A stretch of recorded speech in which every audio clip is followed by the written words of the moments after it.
Boston is the capital and one of the oldest and largest city of the Commonwealth of Massachusetts in the United States of America.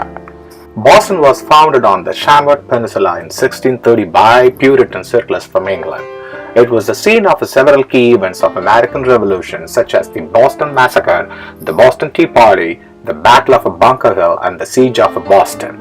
But 237 years later in April, once again, Boston became the scene of the key event. 3 died and hundreds were injured.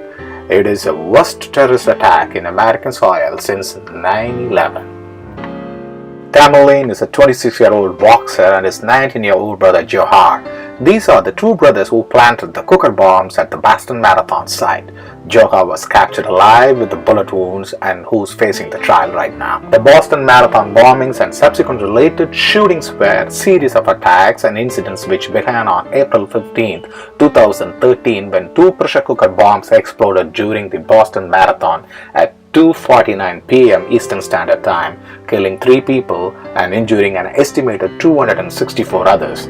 The bombs exploded about 12 seconds and 210 yards or 190 meters apart near the finish line on the Boylston Street. The Federal Bureau of Investigation took over the investigation and on April 18th released photographs and surveillance video of 2 suspects. The suspects were identified later that day as the Chechen brothers Dzhokhar and Tsarnaev. Shortly after the FBI released the images, the suspects killed the MIT policemen, carjacked an SUV, and initiated an exchange of gunfire with the police in Watertown, Massachusetts. During the firefight, an MBTA police officer was injured but survived with a severe blood loss. Tsarnaev was shot several times in the firefight and his brother subsequently ran him over with the stolen SUV in his escape. He was pronounced dead at the scene. An unprecedented manhunt of Dzhokhar Tsarnaev ensued on April 19, with thousands of law enforcement officers searching a 20-block area for Watertown during the manhunt. Authorities asked the residents of Watertown and surrounding areas, including Boston, to stay indoors. The public transportation system and most business and public institutions were shut down, creating a deserted urban environment of historic size and duration. Around 7 p.m. shortly after the shelter-in-place advisory was rescinded, a Watertown resident discovered Dzhokhar hiding in a boat in his backyard. Located within the boat by the thermal imaging, he was shot while in the boat, then arrested and taken to the hospital shortly thereafter. During an initial interrogation in the hospital, Dzhokhar alleged that Tamerlane was the mastermind. He said they were motivated by extremist Islamist beliefs and the wars in Iraq and Afghanistan, and that they were self-radicalized and unconnected to any outside terrorist groups. According to him, they learned to build explosive devices from an online magazine of Al-Qaeda affiliate in Yemen. He said that he and his brother had decided after the Boston bombings to travel to New York City to bomb Times Square. Dzhokhar was indicted on April 22nd while still in the hospital on 30 charges relating to homegrown terrorism, including use of a weapon of mass destruction and malicious destruction of property resulting in death. 17 charges are punishable by death.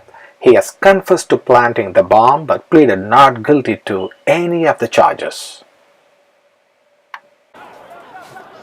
The Boston bombing trial finally come to an end. Prosecution rested and the defense also finished their argument.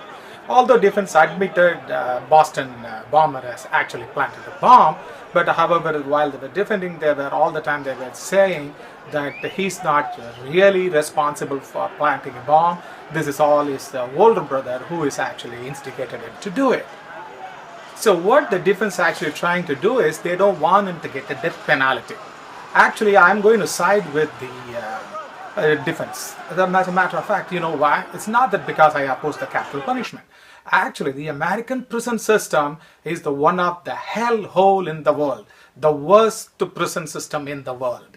Actually, this fellow is a young and very good looking and probably he's in his early 20s, right? When he go to the prison, and if he's not going to be given a death penalty, and I wish him he will get the life without a parole. So he's going to be rotten in that hole for all the time. You know what is going to happen there? There are 2 million Americans behind bars. 1 in 5 will be sexually assaulted while incarcerated. The victims tend to be newcomers, non-violent drug users who have doubled the prison population over the past 10 years.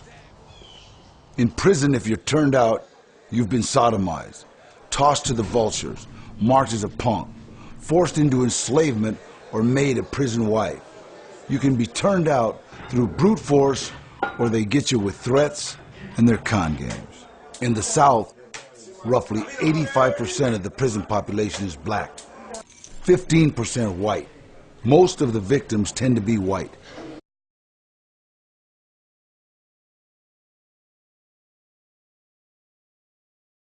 This society away from society mirrors the actual society out there. We have religion, we have schools, we have drugs, we have sex, we have all types of vices. And I tell you, I wouldn't want to work in a prison that didn't have some vices in it. And sometimes those things keep them busy. That keeps them out of our hair. Now there again, I don't condone it. And if we catch them, we'll punish them. But I know it goes on, and it probably does have some element of helping us keep control. I hope the jury not going to put him to death. They have to send him to the prison, life without a parole. He will learn that is what he deserves. Every day he will cry and he will beg that he should have been put to death instead of sending to this prison.